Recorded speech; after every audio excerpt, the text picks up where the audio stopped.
The year is 1943. On the factory floor of a welding plant in Cleveland, Ohio, a blue-collar worker takes home more money than most of the executives running the company. He is not a manager or an engineer. He manually assembles machines and is paid by the piecework. When the federal government discovered these wages, instead of applauding, it launched an investigation. Accusing the company of war profiteering, the government demanded $3 million back in excess profits, while the Treasury slapped them with $1.5 million in back taxes by refusing to deduct the worker bonuses as business expenses. Instead of settling, this company did what almost no other American manufacturer would dare. It sued the United States government. It flipped the script on American labor history.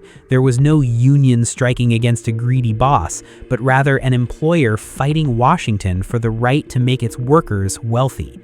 In 1947, the Federal Appeals Court ruled in favor of the company, establishing performance-based pay as a legitimate cost of business. That company was Lincoln Electric. 1895, a broke inventor and a $200 seed. The man who started it all was John Cromwell Lincoln. In 1895, he was a broke inventor, not a captain of industry. Born to a poor, nomadic preacher's family in Ohio in 1866, John clawed his way to an electrical engineering degree from Ohio State University and went to work for arc lighting pioneer Charles Brush. When the financial panic of the mid-1990s wiped out his savings and dissolved his first company, John was left with only an improved electric motor design and a single customer who believed in him, Herbert Dow, the young chemist who would go on to found Dow Chemical, paid John $200 to redesign an electric motor. That $200 was the seed. On December 5, 1995, John used it to found the Lincoln Electric Company. His direct current, or DC, motors were heavy, simple, and virtually indestructible. The two brothers, the inventor and the manager. John Lincoln was a pure inventor, not a businessman. He would eventually hold 55 patents. What the company lacked was a leader to handle sales and daily operations. That leader arrived in 1907, John's younger brother, James Finney Lincoln. Attribute: John C. Lincoln, the inventor. James F. Lincoln, the manager. Persona: quiet, introverted, pure engineer. Competitive, extroverted, natural leader. Background: Ohio State engineering graduate, captain of the undefeated 1906 Ohio State football team, which never allowed a single touchdown all season. Role: design and pure invention. Joined as the first salesman, took over management in 1914 at age 31. By 1914, bored by corporate management, John handed total control to the 31-year-old James and retreated to his laboratory. James immediately bet the entire future of the enterprise on a technology most people dismissed: arc welding. Incentive management, the social experiment. Around 1911, Lincoln Electric produced the world's first variable voltage, single-operator portable welding machine. James Lincoln realized that the era of hot steel rivets was coming to an end. Fusing two pieces of steel via an electric arc created structures far stronger than rivets ever could, holding the future of ships, bridges, and pipelines. The motor company evolved into a welding powerhouse and eventually into a social experiment that became the most studied case in the history of the Harvard Business School. James ran his factory on a core philosophy: the untapped potential of an ordinary worker is limitless if you stop treating them as a cost and start treating them as a partner.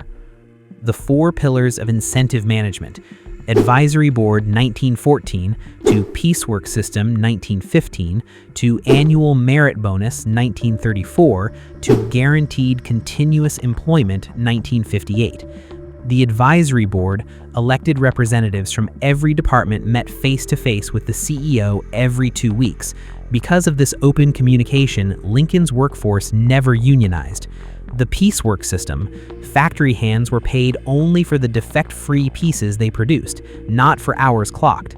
If a worker made a defective part, they had to fix it on their own time for free. the annual merit bonus, roughly 1/3 of pre-bonus profits were set aside for workers. Since the mid-1950s, this bonus averaged around 77% of base pay, nearly doubling salaries in good years. The guaranteed continuous employment. The company guaranteed that any worker with 3 years of service would receive at least 30 hours of work a week, 52 weeks a year. Lincoln Electric has not laid off a guaranteed worker due to lack of business since 1948. The reality: the Lincoln factory floor was no easy utopia. It was a high-stakes pressure cooker. If a machine broke down, the pieceworkers stopped earning, so men learned to fix equipment themselves instantly. Because the year-end bonus pool was finite, workers were in constant, quiet competition. A slow or careless hire shrunk everyone's bonus, making the washout rate for new hires brutal. However, those who survived became remarkably wealthy for manufacturing standards. World War II, arming the Allies. When World War II erupted, the Allies desperately needed steel-hulled ships faster than rivets could join them. Lincoln Electric became the primary supplier of welding electrodes, furnishing at least 1/3 of the nation's wartime demand. A single Liberty ship swallowed roughly 160,000 pounds of welding electrode. A Victory ship took closer to 190,000 pounds. American shipyards built over 2,700 Liberty ships in 4 years, and Lincoln's electrodes ran down the seams of most of them. Under Lend-Lease, thousands of welders were shipped to the Soviet Union and Britain. Running flat out around the clock, employee earnings exploded, with average wages reaching $5,500 in 1943, a massive fortune for a blue-collar worker at the time. 3 legendary machine legacies. Lincoln Electric built tools that working men loved, engineered so well that they outlasted the careers of the people running them. 3 products achieved industry worship. 1. Fleetweld 5, 1927, an E6010 coated stick electrode that could burn straight through rust and mill scale to dig deep into a joint. Decades later, it remains the standard rod for pipeline root passes. 2. LN25 wire feeder, a suitcase-sized wire feeder that ran off the voltage of the arc itself. A welder could drag it through mud, leave it in the rain, or drop it 40 feet off scaffolding, and it would keep feeding wire flawlessly. 3. SA200, the pipeliner. Introduced in the 1940s, this engine-driven welder featured a pure DC generator spun by a Continental flathead 4-cylinder engine. Pipeline welders treated the SA200 like a trusted pack animal. Welders still swear its heavy copper windings produce a buttery, dead-stable arc that modern digital inverters cannot match. An SA200 that sold for $600 in the 1960s can fetch $5,000 to $6,000 today, fully restored. Global hubris and the near collapse. The company's stable razor and blades business model, sell the machine once, sell the wire and flux forever, was highly profitable. However, this financial certainty led to near destruction in the late 1980s. Under Chairman George Willis and President Donald Hastings, the company borrowed heavily to acquire plants across Europe and Latin America, including Germany, France, and Brazil. The corporate logic seemed airtight: export the Lincoln incentive system, export the success. Culture is not a machine.